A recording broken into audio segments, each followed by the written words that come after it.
Here we are, finally. Sorry, everybody. We had a little bit of technical issues here, so we swapped computers. So if things look a little bit jittery and that kind of thing today, it's because we're not running with the regular computer. So thanks for your patience, but that's just how things go. This is Fathom Live. It's a live stream show, and that's why things like this happen. But we are dedicated to giving you tips and insights from experts in and around the real estate industry. I'm your host, Jeff Sturtz, as it says right there. And we've got Freddie Rodriguez with us standing by, and I'm excited to talk to him. But first, before we do that, and I don't have my regular notes set up here, so let's just work together today. We have our Houseopedia tip of the week. And here's another great money-saving tip from Houseopedia, and that is this. If you're still, we don't have all our stuff. We don't have all of our images. So that's all right. That's okay, right? We can do it. If you're still paying for cable TV and you're tired of those $100 to $150 plus monthly bills, it's never been a better time to cut the cable. You know that. Stop spending too much money. There's multiple streaming services with great shows, great series that they've put out. And so, you can save $50 a month by switching over to something that is only $6 a month or $7 a month or $9 a month with Disney Plus and Hulu and Netflix and CBS and all these different amazing shows. So do a Google search, and they'll provide you plenty of comparison sites. One thing to remember as you're looking at pricing, oftentimes these are presented in bundles with internet service, so you want to make sure that you're actually getting the right price there. So forgive us, we don't have the regular setup today, but we've got great content here. Also, our sponsor is Go Social Agent. We have some graphics for them. There we go. Go Social Agent offers affordable and effective social media services for you, including account setup, automated posting, agent-branded articles, and much more. Go to GoSocialAgent.com to get started today, and they'll help keep your social media account populated with relevant articles. And they work hand in hand also with Houseopedia to make sure that content is original, non-spammy kind of stuff. It's just real good stuff for your clients. If you want to download that tip of the week and share it on your social media account, head over to fathomcareers.com/live, and then you can get the current show's notes today and download that and share it on your social media accounts. Beyond that, hit that notification bell. Oh, we have a contest. We do have that up and running here. So let's take a look at that, our contest today. And we're going to do something different today. So with the contest. Now, not for this one, but if you ask a question, we'll still do the shout-outs. Tell us where you're from. That automatically enters you into a chance to for a chance to win one of these 4 prizes here.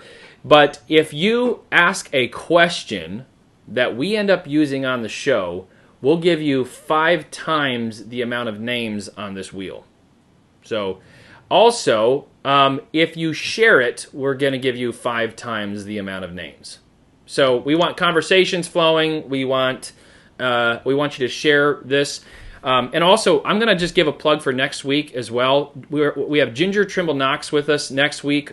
She is a high-producing agent that has then developed a team. We're not even going to get probably to the team stuff next week because I want you to hear her story. It is so good, and it is so just real and will help, I believe, inspire you as an agent to really up your game and be able to do some amazing stuff. So check out next week, 1:30 Central Time as well. But for this week, start commenting, start sharing, ask questions of Freddie during the show, and he'll do his best to field them. But for this week, our winner is one of these people right here.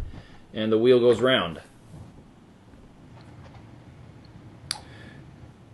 Our winner is Rebecca Sullivan. Rebecca Sullivan. So congratulations. You get either a $200 worth of Go Social lead service, 1 on-target transaction, which is worth, I believe, $300. We also have a yard sign package where you can spend up to $200 in yard signs, and you get reimbursed for that, as well as if a photography listing package if you're in the DFW area. We have Realty Pro Shots. Otherwise, we will compensate you for up to $200 in a photo listing package for a new listing that you have, or a current listing that you have. So get to commenting. That's how the contest works. All right, so we're going to bring on Freddie here. Freddie, thank you for standing by, and thank you for joining us. Freddie, you're out in California, correct? That is correct. All right. What market are you in? I'm in Palm Springs area. It's called Coachella Valley. It covers like 6-8 cities, but it's Palm Springs. I say Palm Springs because it's more known than the majority of the cities. Right. Most people know where Palm Springs is. So, but you haven't lived in California. In fact, you haven't lived in the United States your whole life. You came here 20 years ago. I would love for our listeners to hear that story. Yeah, close to 20 years. I keep saying 20 years, but it's close to 20 years. I came here in 2001. I think it was July 2001. Yeah, so, I come from humble beginnings. I'm originally from Guatemala. That's the way that you pronounce it. Otherwise, you say Guatemala. So, I'm that kind of guy that, I was hungry to do something different. And, my dad was here back in, 1985. So, came here with very little education, actually it was third grade education. And I started working my way up, got my high school diploma, went to some college. So you didn't come here with a third grade education when you were 8 years old. You came here with a third grade education when you were like 17, almost 18, right? That is correct. Right. Yeah. And I don't even know how to write Spanish properly. So just put it that way. So instead of a GED, you went ahead and got your high school diploma. You did that in the course of what? 2 semesters. 2 semesters. Yeah. Wow. And then pursued business administration in college. That is correct. Wow. So, and when you say humble beginnings, you were telling, me that your first pair of shoes was not a, pair of Converse or Sperry's or something like that. Yeah, they were actually boots. To have these boots, that meant that you were separating yourself apart. They were plastic though, but you know what? I was more fortunate than the other kids. Let's just put it that way. Wow. So I was, I was about 8 years old, and I had this pair of boots that I worked for it. No one gave it to me. Because I worked since I was very little, and I literally carried it on my shoulders for days, just showing off to my friends who were less fortunate and didn't have any shoes. So yeah, I grew up in a ranch. The nearest area was like 4 hours away, dirt road. We used to, we had we still have a river, because it's still there. But it was really fun. I learned a lot. That has helped me a lot to learn and appreciate the opportunities that you have here in the United States. Go ahead. No, I was gonna say, it bothers me when people complain and say, and talk about this country when they don't know what not to have is about. Yeah. So when you came here with your parents, how many family members were already here in the United States? You know what? My family's pretty big. With my dad, my mom and dad, we're 4. I have 4 half brothers as well. But my family, we were probably already like 60 here. We're like 150. So wow. We're a big family. Wow. Wow. So major, establishing yourself here as a family. That's wonderful. So maybe just talk about that for a second. How does coming from something like that, how do you think, as you see other real estate agents and see yourself, how does coming from that kind of background translate into how you have grown and practiced in your business? Well, you know what? I think it gave me the perspective that if I was able to work like that, because I work in the field, I work in, planting tomatoes, cucumbers, watermelons. That's kind of like I work. And a lot of people don't understand how much work does it take to grow a plant. It's worse than a baby, because, if you don't feed them right, or if you don't give them the right nutrients, you may have all the work that you've been doing for 3 or 4 months is gone. So I learned that is off, it's not going to be something instant. And it comes handy in real estate because you have to do a lot of things in real estate. But if you put the work, you get there. And, I was the kind of guy that I sold vegetables with plastic bags when I was like 10 years old, knocking doors. And if I did that, I got rejected. And I used to literally beg people to buy my vegetables. Well, real estate, come on. Please please let me sell you a house. So at least that's the mindset, right? If I was able to do that, so I was just fortunate. I don't take it like something that I'm ashamed for, or right.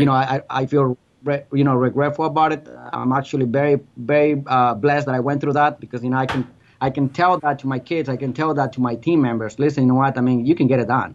Right. It is said that the biggest word that we have is in our head, and if we're able to convince that we will, we will. Right. That was last week with Kyle Draper. I mean, he was talking about that. That's the biggest battle is just kind of overcoming the I can'ts and the fears and the pride and that kind of stuff. Now, I told people that they were going to get 5 times the chances to win a prize if they started asking questions. So Yvette Ruiz, who I believe won last week or the week before, recently, she asked what made you get into real estate, and that's you get the Segway Award, at least for this week. So there's a great question. But just to kind of continue the story, you were working also in food service doing dish work, and what was you said the first English word that you learned, or at least the first one that you had to interact with somebody was the word fork. Yes, it was. So yeah, yeah, it was really funny though because I still remember. I mean, like vivid. I'm that kind of guy that I don't remember things very often, but that one I remember very vivid because I felt like I was gonna be shot. In a way, because when there's well, let me just go back into it. So I used to work as a dishwasher, and I did such a great job. I asked the owner, why don't you give me the opportunity to bus tables, become a busboy? And obviously, the first objection that I got was, hey, I don't think that it will work for you because you don't know the language. And I just told him, I'm that kind of guy that I only ask for one opportunity. So I just told him, why don't you give me one opportunity? The first time that I mess up, I go back to my job. So, I remember one of the first words that they asked me, hey, can I have a fork? And I just remember, they asked me for something. And I just went back to the kitchen and screaming, hey, someone asked me for a fork. What is a fork? What is a fork? And obviously the accent was even worse back then. And they're asking for a fork, dummy. So I'm like, okay. So what I did is I bought a little booklet that I have all the instructions about, learning all the utensils and everything, plates, napkins, everything that you can name about a restaurant. And that's how I was able to survive in one of my first jobs, which was a busboy. So let's just kind of jump then here. So 2001 is when you moved here. You got your high school diploma. You pursued college education and got some of that under your belt. And while doing that, you're working, you're learning the language. And now that was 2001. It's 2020 now. 2001 doesn't seem that long ago. So 2020, here you are. And you lead a team. You do a very high volume of stuff yourself, considering the fact that you do a team. So where is your business now? And then we'll kind of fill in the pieces then after that. Well, compare as it was before, or what? No, like in the what's your 12-month looking like right now? I mean, you guys are doing what 80 like I forget how many. Transactions we did 120 million 120 transactions last year with 25 million dollars in production. Wow. In volume. Wow. So and we were 5 agents active, and I just added another great awesome agent as well to the team. So our goal this year, we're shooting for 300. Wow. And you do a lot of production on your own as well, not just your team. Yes, I always believe that you have to lead by example, and that's my mantra in a way. I always tell them that I'm not above them or beyond them. I'm right beside them. Right. Very good. I will show them how to do it. If it works for me, we'll work for them. So, how did you start? And then how have you grown your business since then? Well, how I started was, literally in 2001, someone invited me to a company, insurance company. Not gonna advertise them here, but I got so excited, and it was really excited. It was really excited to see other people's story, because I'm a go-getter. I'm always thinking, I'm challenging myself, and it literally took me like a year to literally see myself doing the life insurance, work. And I remember that one of the gentlemen in that one of the things that we had my back, and he said, son, I know you're lost in everything, but I'm gonna ask you just one favor: don't move from that chair no matter what. And that's kind of like the wow moments that you have. I'm like, okay, he didn't say, he told me not to move. I'm not gonna move. So I went for a whole year, to trainings and everything, kind of get grasp the idea what it was about. And from there, I started doing life insurance. We were that kind of guy that we used to like 40 policies a month, which is a lot. And then I moved to mortgages. And in 2006, I started in real estate. 2007, right when everything crashed. I had all my friends telling me, hey, what are you doing? You're getting in real estate when everything is falling apart. And I started doing life insurance. Short sales. And I'm a huge believer in education, because education would always put you ahead of everyone else, in my opinion. And, I have like 17 titles in real estate. Doesn't mean anything. I always tell people that: GRI, CRS, SFR, name it. But it gave me a lot of opportunity to learn all this stuff, and learn from other ones. And that's how I, started my business from there. In 2006 was the date, the year that I actually started doing real estate. So talk about humble beginnings then in real estate, because that is not a good year to start a real estate business. I mean, no, not at all. We're just on the cliff of the crisis. Yeah, and worst thing was that, that I didn't know how to write a contract. I went to like 3 different brokers, and no one really want to teach me. And that's what I always believe, that in this business you have to be very, very humble. One of the biggest stumbles that I see in the business sometimes, some people, it gets to there. And I believe that is a business that if you're very humble, you always come out with contribution. Like if I have an agent reaching out to me, I always tell them what I do, because if I'm able to help them, bring food to the table to the family, I mean, hey, I believe that I did the purpose that I was meant for in life. And that taught me a lot, to see the industry in different phases. And that's why I started educating myself. I started going to GRI, which is, less than 4% of the agents have it statewide. CRS, less than 4% of the agents have it nationwide. And I just believe, education is the key. And I always tell people, either in this industry, you are either 5 years behind or 5 years ahead. Because it's always transitioning. What worked 6 months ago, a year ago, doesn't mean that it's going to be working 6 months or a year from now. So I'm always trying to figure out how can we do better. One of the things that we talked about when we talked before the show was the importance of knowing the why question, and you kind of touched on that a little bit. Why do you think knowing that why I do this question is so crucial as somebody's getting into real estate? Well, you know what? I think that the why will help you. It's one of the biggest things that you can have. The main reason is because that will answer the rest of the questions: how, when, and where. The why is pretty much your biggest motivator. Is your engine. That's the one that will allow you to walk no matter what, no matter when you're discouraged, no matter when a client fires you, or you fire a client, or a transaction falls apart. Literally, I always say, do what you have to do and you will get paid. Like sometimes you have to work for free to get what you want to get in a way, but the main reason is that you have a why. Like myself, my biggest why is my family, my kids. I have 4 kids, 3 girls and a boy, and I don't care. I can take as many bullets as possible. And the reason being is because I'm not here just for the money. The money will come after you do the right thing and you're moving forward with the why that you have. Right. I'm a giver. I like to give to people. I like to give back to my community, and that gives me more satisfaction than actually making $1 million today. $1 million will make me excited for a couple hours, but after that, it's gone. Compared to creating an impact on someone else. That's why you have to have a why. You have to have a plan and work the plan. And we'd kind of talked about this as well, just how a lot of agents get into the business and they've got dollar signs in their eyes and they imagine getting a really nice car and all of that, which might come along.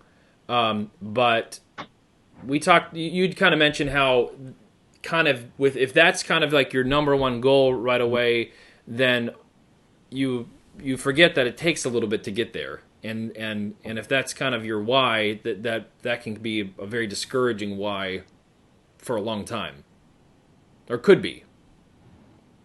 That is correct. Yeah. If you have, I mean, I always tell people, agents, I mean, I always tell them if you're getting into the business just for the money, you're not going to make it. You're not going to make it. You have to pay the price. You have to do the things that you have to do, because if you don't, you're going to get burned out. You're going to crash. Like, the first years, I mean, they were really hard. I was doing short sales. I mean, I have to learn the definition of short sales. I didn't even know what it was. Yeah. So, but, I was passionate to help people, and I was, help my family as well. But, I work a lot for free. I can tell you probably after being in the business for almost 20 years since I started, in a way, between life insurance, health insurance and mortgages, the last 10 years have been one of the biggest payoffs in a way. So I always believe that if you put the time into it, you get the reward back. Right. So I always tell people, don't see this business as a job. If you see it as a job, you have to see it as a career. This is one of the few careers that you have the opportunity to become a doctor in a way. In a sense, make it like make the same money that a doctor does, an attorney and everything. The only difference is that with a doctor you have to spend 15 years and then you start getting the result, the reward back. This is one of the careers that you get that type of education, you get that type of reward, and you can get it right now, right away, but not necessarily, all the time. So you have to pay the price, So I always tell people, see it as a career, not as a job. If you see it as a job, eventually that's why the fallout of agents is big. Right. Well, I love the farm analogy or connection that you made in the beginning, because we use that term a lot, farming for leads or farming for business, because it's a long-term seed planting. Yeah. Very patient. You have good seasons, you have bad seasons. Sometimes it rains and sometimes it doesn't. And so really good analogy and metaphor there. That one is the best way to put it. I mean, you have to plant a lot of seeds, talk to a lot of people, get a lot of rejections, and this business, I always tell my agents, when you get a no, get excited, be excited, because you just got a no. And no's in this business is good. Because that means you're getting closer to the yes, but because we are wired in a way that rejections, being told no, being told that you can't, is negative. Not in this business. Yeah. In this business, it works the other way around. Very good. Let's kind of shift over to coaching. You said that coaching had a huge part to play in your business development. So, are you still do you still have a coach today? I do. You do? Okay. Yeah. So why is coaching so important? I mean, what did it do for your business that you look back and say, if it weren't for coaching, this would have been a lot harder or wouldn't have happened? Coaching, what it is, a lot of, at least the way that I thought in the beginning, coaching was like, I don't want anyone to be telling me what to do. I don't have time for to be listening to someone to motivate me and everything. Well, coaching, what it is, it helps you to be structured. It helps you to identify things where you can be stronger, in the areas that you are, and also get better in the areas that you're weak. So to me, the way that coaching has helped me, it's a support system, number one, with my team. It helps me put systems together. It helps me see my business from a different point of view, because I know how I work my business, but doesn't mean that everything that I do it goes in a straight line. Right. So in a nutshell, I think it helps you more putting systems together where you can figure out, okay, let's test this. If it doesn't work, like I have a great coach for the last 6-7 years, and that's when kind of like my business took off, because I was able to work less in a way. I was more available before, 24/7. Like I used to tell people, text me, email me anytime, I'll be available. That's the biggest mistake, because a lot of times, we believe that by becoming more available, we'll do more. No, by becoming more available, you become less productive.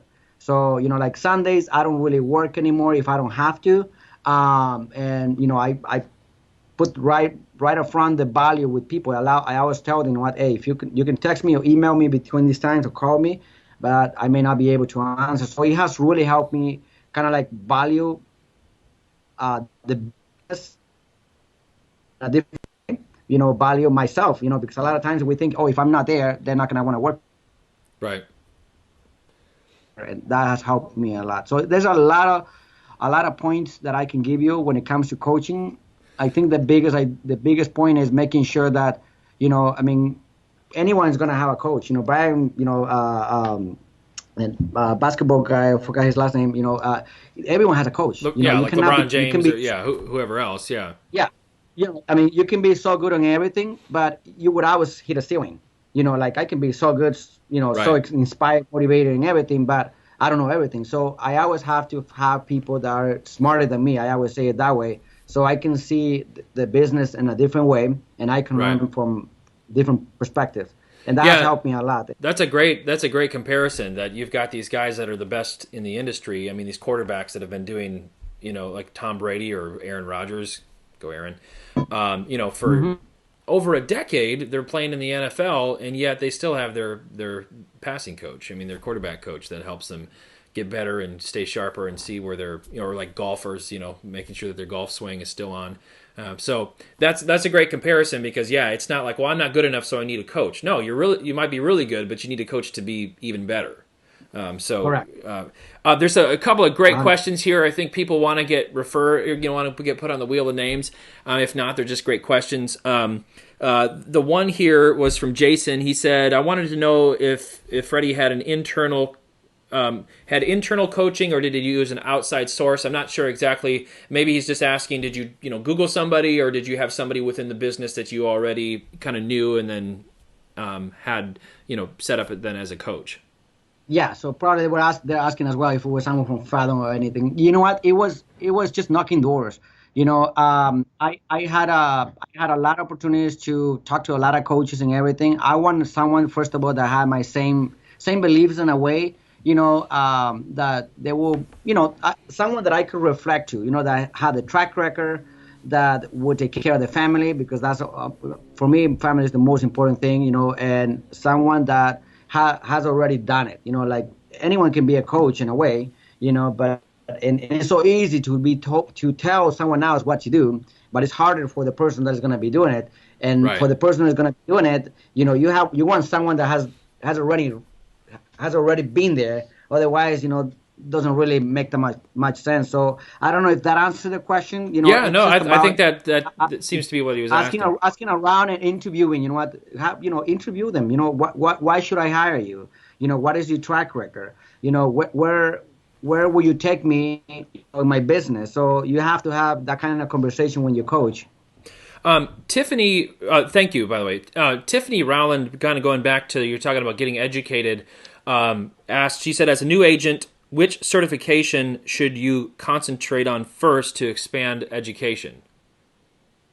And I would say it in this order. There's a lot up there, and they're really good though. But what I'm always looking for, I'm a guy with systems. If something doesn't give you a system, I mean, it's just a nice talk, right? You can go to a conference and everything. You can be motivated, and they give you all these tips. Google this. Here's a link for this, but doesn't give you a system. The ones that I would probably get, and this one would allow you to get many other ones. It's CRS, Council of Real Estate Services, then GRI, Graduated from Real Estate Institute. Those are the two big ones. And the reason being because you meet the smartest guys in the industry. Like these guys have been, I met some guys that they do billions of dollars on sales a year. Very humble guys. You learn how they run their business, and from different states. So they tell you everything. And I would say those two will be the biggest one. It would take time, but hey, if you're in this industry, as a career, you better put the time into it and the Right. money, and the education. Because eventually you get there. Don't ever give up. I tell you this. I always tell people, don't ever come with excuse to me. You're gonna give up because of this, because of that. Nothing is hard. Nothing is easy. It's all about believing that you can. Very good. What would you say, as you're going through your coaching, was the biggest breakthrough for you, where you look back and say, because of a coach, this person or he or she really helped me with this, and it just changed the way I thought and ran my business. Well, the biggest one, thinking that I have to be available all the time. Okay. I thought if I was, I would jump into the. Yes, there is a certain truth on that, because if I get a lead, for example, online, I want to be proactive and get it right away. But right. If you have a client, if you met them face to face, you have to bring your value. So it really helped me to break that stigma that if I'm more available, I will get things more done, and not necessarily, the stigma that my schedule was everywhere. Let's talk about schedule, right? If you don't have a schedule, if you don't have a structure, you can be available for everyone, and you can be so busy, but that doesn't mean more productive. So what I learned is that I have to be less busier to be more productive. Because I have to be more organized, and I'm a guy that I have 1,000 things all the time working, but I always try to be as organized as possible. Otherwise, I won't get anything done. All right, so it's the difference between being busy and actually being productive is a huge thing, and that comes with structuring your day. And do you kind of just wake up and just sort of do whatever comes next, or do you kind of structure your week? I'm going to spend this much time doing this, and then this afternoon I'm going to be doing this like I normally do, or what does that look like for you?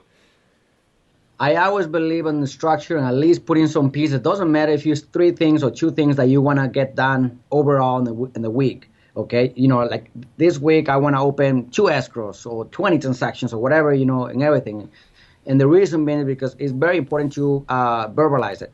And then you want to organize your day, even a day before. That way you don't wake up panicking, oh my gosh, I'm running late. You have to structure it. And I'm a numbers guy. I always believe that numbers don't lie. I always ask the agents, okay, show me your production. If they say, well, I'm not happy with my production, I always ask them, okay, tell me how many calls have you been making? Have you been making? Because, if the numbers are not there, that means that you have to change the numbers. If you're making 100 calls and you don't have any sales, hey, that means that you have to double it or triple it. That's how it is. That's why this business is in a constant transition where, just because what you did last week or last month doesn't mean that it's going to work next week or next month. So I'm a numbers guy. Structuring your week, is very important. Your day, things that you want to do during the week, which hours you're going to be prospecting, how many people you're going to be calling, how many people you're going to be touching bases with. So when you do that, the business, it comes by itself. Right. Very good. And I would think too, I've found this in my life too, that there's certain parts of, whether it's business or ministry stuff or work, where it's like, I know that between the hours of 3 and 5, that's all the time I have to get whatever I need to get done. I end up being really organized about what I'm doing during those 2 hours, because I know that's all I've got. And so what I'm hearing too is just, if you know, here's the hours that I'm working, then you think, okay, well, what am I going to be doing during those hours? Not like, oh, I got a whole Monday of work to do. We'll see what gets done. I agree. I always tell my team, even if you work 1 hour, even if you work 2 hours, but if you have a plan, how many people you're going to call, who you're going to call, you're going to be productive. And then you're going to figure out, okay, I work 1 hour and I got, I make 20 calls or 30 calls, and I got 2 people to, that I reach out to them. I ask the right questions. They send me business. That's just going to give you the motivation to work 2 hours, then 3 hours. Then you're going to figure out, okay, you're going to find out there's loopholes in the business that you can close, and you're going to get more productive in a way. So a lot of times, doing a lot of things doesn't mean that you're going to be productive. Very good. All right, here's another great segue question, because this kind of goes with what I wanted to ask you. Amanda McCarver asked, when did you know it was time to start your team? So how did that develop, and what does your team look like now? Okay, well, I think that's a kind of like 2 questions in one. She asked one question, I made it into 2. So I don't. I'm just kidding. So yeah, no, well, you know what? It went back to when was it? Probably 2000. Well, I started in 2006, so I started the team probably around 7 years ago. So the way everything is it started, this guy Tom Ferry said, you know what? Hey, the future of the business is gonna be either you join a team or you create your own team. And I'm like, okay, so which one do I go first? I mean, do I want to go to a team, or do I want to create a team? So I started in the business, with my wife together. And then I hired a guy because I have more leads and everything. And some active, you are kind of like on the side right now. So, I started seeing more business coming in. I noticed that, you know what, if I make myself available, more available, I can bring more business to them. So, I give them a lot of leads, a lot of clients, even qualifying everything. So it works in both ways. I create a team not necessarily to make more money. I always tell people that that's not the goal. It's pretty much to be more available, have more time for yourself, and kind of, structure, kind of hold the beast in a way, because you have a Right. lot of expenses though. It's not easy, but to answer the question, why and how did I figure it out? It just came by itself. You know what? The busier I got, with my coach, we figured out, you know what? Hey, it's time to create a team because I was losing clients and I wasn't available. So that's what I, started, creating the team. So, you mentioned it doesn't necessarily mean for you, at least, that you're making more money, but now you have more time. Well, in a sense, you're making more money per hour because you're Yeah, you're now more valuable. But you're saying, now I can, yeah, I can actually breathe. I can do stuff on the weekend with my family, or not be running yourself ragged. that is correct. Yeah, and I mean, for me, what I'm buying is time.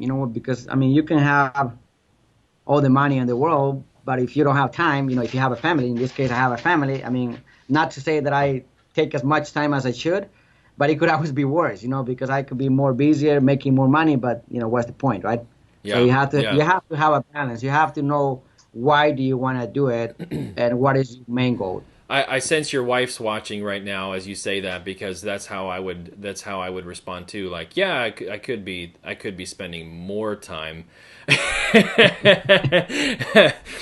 gonna start commenting right now. Just Yeah, kidding. I know we're gonna right. Yeah, right. No, but that's good. I mean, we've heard that again and again from team members that it's like I just didn't, I can't work from 6 in the morning till midnight every night. I mean, eventually you burn out, you lose the tightness of those relationships, or it's frustrating, or you're just, a lot of things are sort of fledgling. So that's good. Now, on the same vein, does having a team make your life easier, or does it make it harder? And in what ways would you say maybe both? You know what? I would say both, but I love it. I love to give back to people. So that's one of the things, if someone is going to create a team, don't do it thinking, oh, I'm going to bring all these people and I'm going to start making this money. I love to see my guys, being successful. I love to see them, how I'm able to help them go through the challenges. So it is hard, because that means that I have to work, most of the time harder than them. They will never know that, but I love it because it keeps me alive. It gives me a purpose. It gives me, again, a why. What am I, doing this business for? Okay, I'm doing it for my family. I'm doing, to create an impact with clients. But now I have an extra responsibility in a way. You know what? That I'm here to help these guys. So I better lead by example. So to me, it keeps me alive. Let's just put it that way. Very But good. it gives me both at the same time. All right, so it can be. So don't just think having a team is gonna just, now I can kick back and watch everybody else do the work. It's No, I still, mean, if you do that, I mean, that's what I think. A lot of people quit their teams because I mean, if the team is just relax, tell them what to do. You go do this, you go do that. No, I believe in what. Hey, follow me. Let's just do this, guys, and we're gonna do this, and we're gonna kick, and just open doors and find a way and just get it done. that's great. That's great. So do you provide leads to your team members, or do you help them farm their own? I help them both, but mainly, right now, I provide a lot of leads to them, through different sources. Gotcha. And where do you get your leads, and where have you found which sources have you found to be of the most value? Well, you can never go wrong with Sphere, right? We work Sphere really well. I always believe that asking is a totally different thing than coaching. Because I always we are always told ask for business, right? But I believe that you have to coach your clients. You have to let them know what's the main why are you working with them, because a lot of them, and I want to spend a little bit of time on this one because this is the biggest tip that I can give any agent. You know what? And it works. This is old fashioned and everything, but it works. But you have to tweak it a little bit. You have to let your clients know that you're working to earn their business. It's really important because a lot of them, they think, oh, this guy's gonna get he's gonna get money, 401k, the retirement, go to vacation with my commission. So I'm giving them the privilege to work with me. That's kind of like the mentality of the client, and it's not their fault. So we have to bring their value and show them, what, hey, I'm here to earn your business, and literally ask for business in the beginning of the transaction. And if you're learning anything about this webinar and everything, think about that one. Ask for business in the beginning. Why? Because you're telling them, what, I'm so valuable. I know what I'm doing. I will take care of you. That I had the guts to ask for business in the beginning. Mostly the agents, they ask for business at the end because they think, oh, if I prove myself that I'm a really good agent, then they're gonna give me business. Well, we work that really hard with my agents, and most of the time we have 2 or 3 other referrals once the transaction is done. And we keep following up with them, letting them know, what, hey, thank you so much for giving us the opportunity to work with you. Thank you for the referrals. Who do you know that will most likely buy in the next 3 to 6 months? And we keep, hammering everything. And we try to create, fans in a way, raving fans in a way where people will see you not just as an agent, but someone that really cares. So are you actually communicating that with the clients where you're saying, hey, I want to do whatever it takes to make this the best process, the best transaction as possible, or sale or purchase or whatever. But as I'm doing that, could you, if you think of other people that are looking to buy or sell, would you be willing to let me try to earn their business as well? Is that kind of the conversation you have, or what does that look like? This is my script, and this is the script that I told the guys. All right, secret sauce moment, guys. Yeah, so let's say I'm working with you, right? And Josh, right? Jeff. Josh is the one over at the production here. Okay, so hey, Jeff, listen, what? Thank you so much for the privilege to allow me to be working with you. But let me make sure that I leave something straight out. First of all, I'm here to work for you 100%. So if you have any complaints, any feedbacks, let me know. This is all about you. Okay? At the end of the day, Jeff, I'm not going to be paying your mortgage, right? You're going to be the one who's going to be paying it. Or I'm not going to be the one who's receiving the money if it's a seller. So I'm going to ask you something throughout this transaction, and please forgive me if I'm bugging you, but this is my main goal. My main goal is literally earn your business. Therefore, the best payment that you can give me is referrals.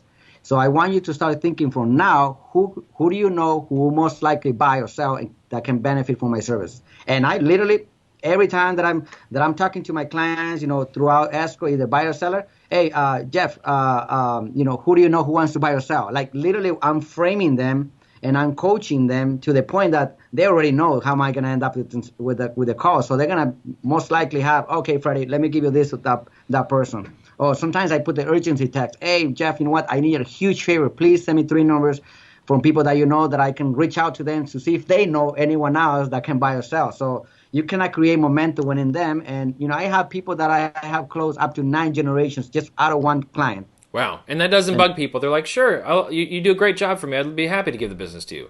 Well, you have to care about clients. And that's where you come the human touch, right?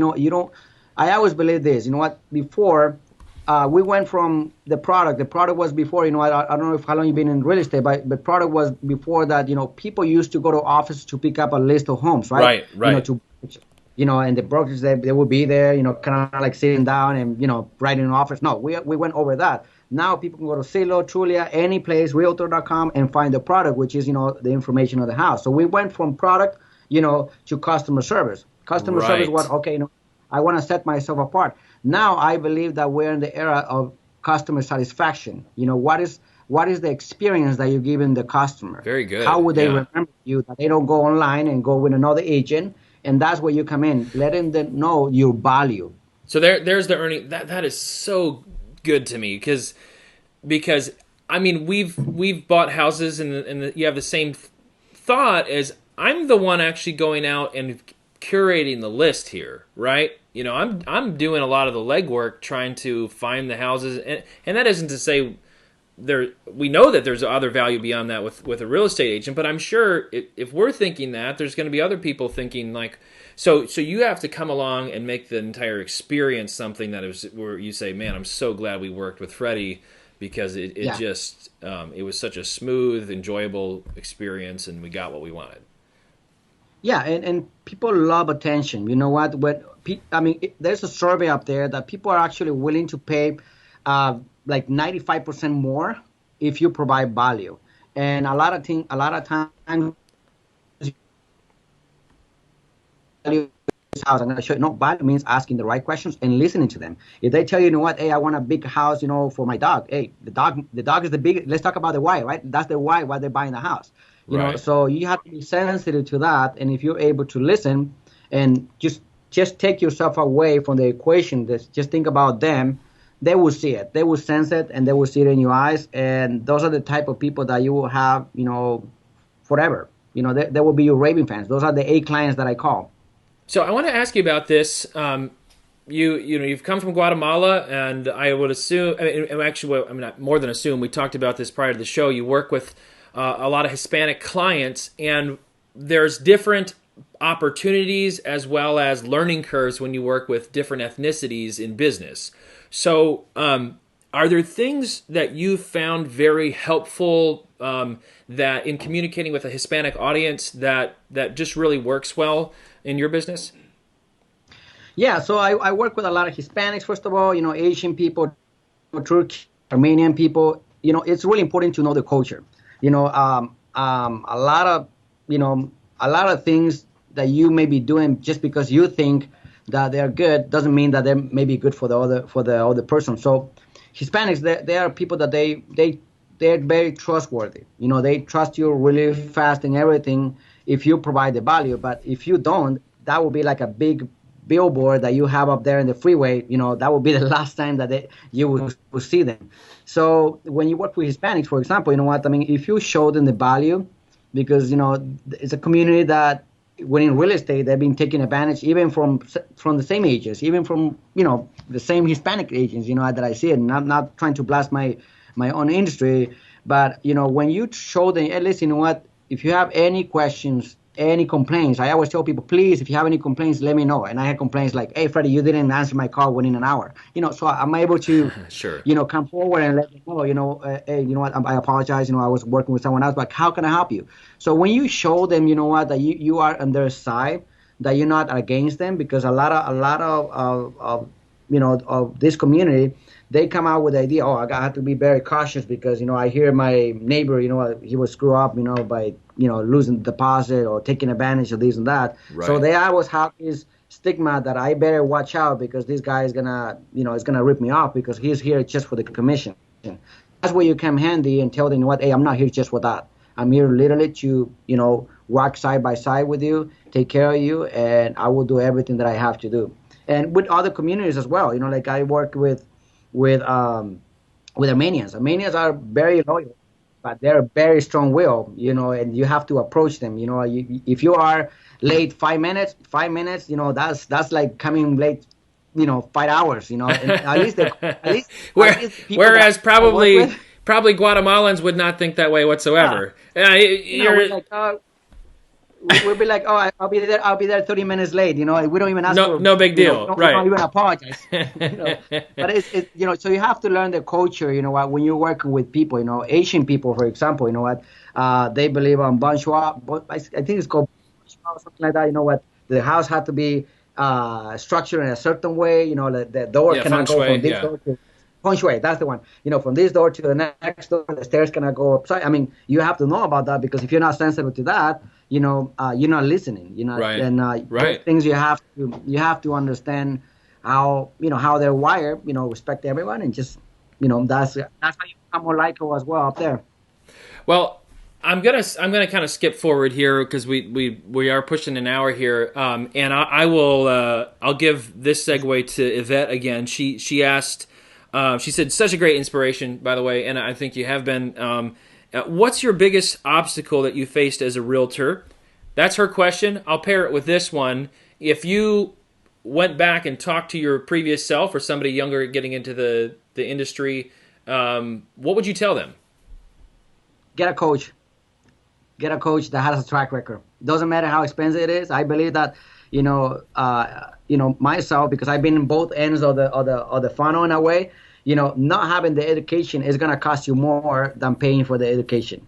I was the kind of guy that at one point I read like 300 books a year, because Oh I my was goodness. passionate to learn. I was like, my brain was blank. I always tell people my brain was blank, so it was fresh. And I spent a lot of money in educating myself. I go to a lot of conferences and everything, and I don't regret it because I believe that education gives. So if I were to go back, I would talk to this guy, 20 years from now, I would tell him not get a business uh, because you love it, not because of the money. And, just hang in there. It will pay it off. It will pay it off eventually. Don't give up.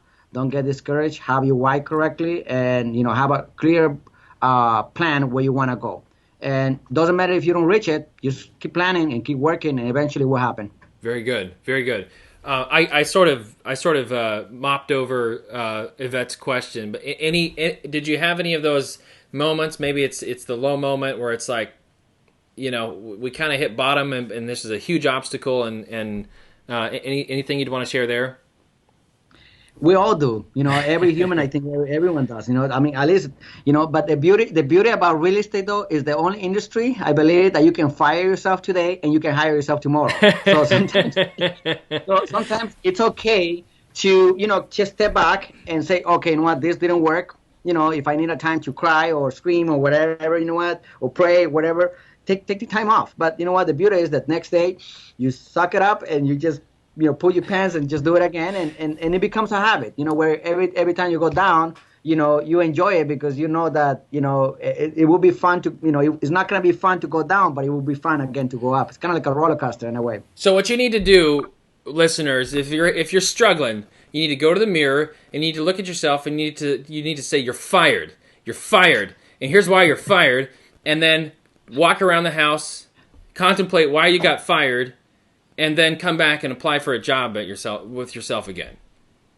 100%. I love it. 100%. I love it. That you should actually, if somebody does that, then let us know. I think that would be fantastic. I fire myself all the time. Trust me. I fire myself as a team leader. I know that I'm failing in some areas. I fire myself as a listing agent and everything. And I go back, okay, what is it that I have to do in order to get this job again? That's great. That's great. Any last things that you want to add to this? I know we talked about not letting emotions drive your business. Anything else you'd want to close with? Well, if anyone wants to reach out to me, you're more than welcome to do that. I accept referrals. I'm in Palm Springs. But the second thing is, don't get emotional in the business. I always tell my team, just leave the emotions on the side. Plan your day, plan what you want to do. And don't give up. The key is not giving up. This is a business of failure, but with failure, we enjoy failure. We have to understand that failure is the best thing that can happen in this business. And, just do the things right, and everything will pay off. It's not going to be something instant. It's not like what you see, on Facebook, people driving all these expensive cars. I think is right.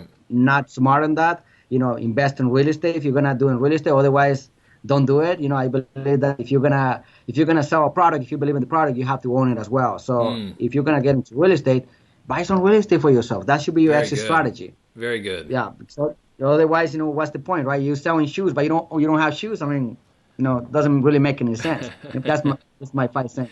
So and it just I would say as a last note, really, do this business because you want to create an impact on the community and someone else. Not just necessarily on you. If you think, I'm going to go into business because I want to kill it and make so much money, you get to that point that you make the money and then you're going to cross your arms and then you'll be like asking yourself, okay, next, then what? What is the next point? So right. I think there's more than that. Oh, man, so much good stuff here. If you came in late and you're watching, go back and watch it from the beginning. Hear about Freddie's story, where he came from and what he's done. Just so much both inspirational and instructional stuff in the video. So in the the interview today. So thank you. And you're a busy guy, so we better let you go. And thank you for all of you who are watching. If you want to learn a little bit about Fathom Realty, maybe you're just watching as a non-Fathom agent, head over to fathomcareers.com, and you can see we have our commission right on our homepage. You can see the tools and the technology that we offer, and kind of what's happening in our business. You can go to our press page. You can see what's going on. And we've recently eclipsed 4,000 agents nationwide, and we're excited about what's ahead. So check us out at fathomcareers.com. We'll see you again. Make sure you come next Wednesday to watch Ginger Trimble Knox, who is going to be talking about where she started and how she's grown an incredible business as a real estate agent. Again, what I think is going to be a very inspirational show next week at 1:30 Central Time on Wednesday. We'll see you then.